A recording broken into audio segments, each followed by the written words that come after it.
Today we will be talking about a notorious case that changed the circumstances in which law enforcement officers may use deadly force to arrest a suspect. When a law enforcement officer is pursuing a fleeing suspect, the officer may not use deadly force to prevent escape unless the officer has probable cause to believe that the suspect poses a significant threat of death or serious physical injury to the officer or others. At about 10:45 p.m. on October 3, 1974, Memphis police officers Leslie Wright and Elton Hyman were dispatched to answer a burglary call next door. Officer Hyman went behind the house as his partner radioed back to the station. Hyman witnessed someone running across the yard. The fleeing suspect, Edward Garner, stopped at a 6-foot-high, 1.8-meter chain-link fence.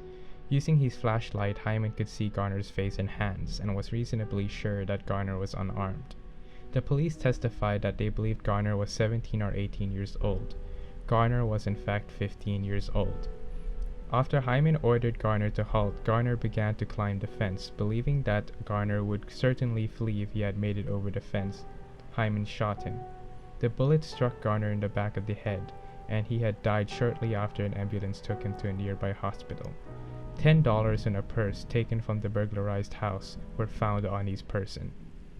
Hyman acted according to a Tennessee state statute and official Memphis Police Department policy authorizing deadly force against a fleeing suspect. The statute provided that if, after notice of the intention to arrest the defendant, he either flee or forcibly resist, the officer may use all necessary means to effect the arrest. Garner's father then brought suit in the United States District Court for the Western District of Tennessee under the Civil Rights Act of 1871, 42 U.S. Code Section 1983, naming the city of Memphis, its mayor, the Memphis Police Department, its director, and Officer Hyman as defendants et al. The District Court found the statute and Hyman's actions to be constitutional. On appeal, the United States Court of Appeals for the Sixth Circuit reversed that decision. The Court of Appeals held that the killing of a fleeing suspect is a seizure for the purpose of the Fourth Amendment, and is therefore constitutional only when it is reasonable. The court then found that based on the facts in this case, the Tennessee statute failed to properly limit the use of deadly force by reference to the seriousness of the felony. Tennessee appealed to the Supreme Court, which upheld the findings of the Court of Appeals. The amendment must be balanced against the governmental interest in effective law enforcement. This balancing process demonstrates that, notwithstanding probable cause to seize a suspect, an officer may not always do so by killing him. The use of deadly force to prevent the escape of all felony suspects, whatever the circumstances, is constitutionally unreasonable. The Fourth Amendment for the purposes of this case should not be construed in light of common law rule allowing the use of whatever force is necessary to effect the arrest of a fleeing felon. Changes in the legal and technological context means that rule is distorted almost beyond recognition when literally applied. Whereas felonies were formerly capital crimes, few are now or can be, and many crimes classified as misdemeanors or non-existent at common law are now felonies. Also, the common law rule developed at a time when weapons were rudimentary, and in light of the varied rules adopted in the states indicating a long-term movement away from the common law rule, particularly in the police departments themselves. The rule is dubious indicia of the inconstitutionality of the Tennessee statute. There is no indication that holding a police practice such as that authorized by the statute unreasonable will severely hamper effective law enforcement. While burglary is a serious crime, the officer in this case could not reasonably have believed that the suspect, young, silent, and unarmed, posed any threat.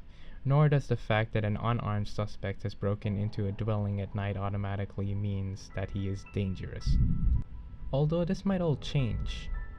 Recently, Philadelphia's district attorney is challenging Pennsylvania's use of force law ahead of a former police officer's landmark murder trial, and the outcome could raise the bar for law enforcement statewide. Larry Krasner's office is set to try ex-officer Ryan Powell for fatally shooting David Jones, a 30-year-old unarmed man, as Jones ran from a traffic stop but first It's asking the state Supreme Court to consider the constitutionality of a section of Pennsylvania law that allows officers to use deadly force to prevent someone from escaping arrest. A favorable ruling for Krasner wouldn't alter state law, but it would change jury instructions in similar cases and could impact an ongoing conversation happening among lawmakers in Harrisburg. Under current Pennsylvania law, officers are justified in using deadly force if a person is attempting to escape and has committed or attempted to commit a forcible felony or possesses a deadly weapon. Krasner's appeal to the Pennsylvania Supreme Court is focused on a 36-year-old Supreme Court ruling that he says held the opposite to be true.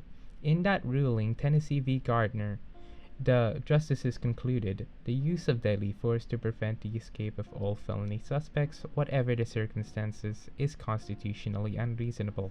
Instead, an officer can only use such force to prevent an escape while having probable cause to believe that the suspect poses a significant threat of death or serious physical injury to the officer or others.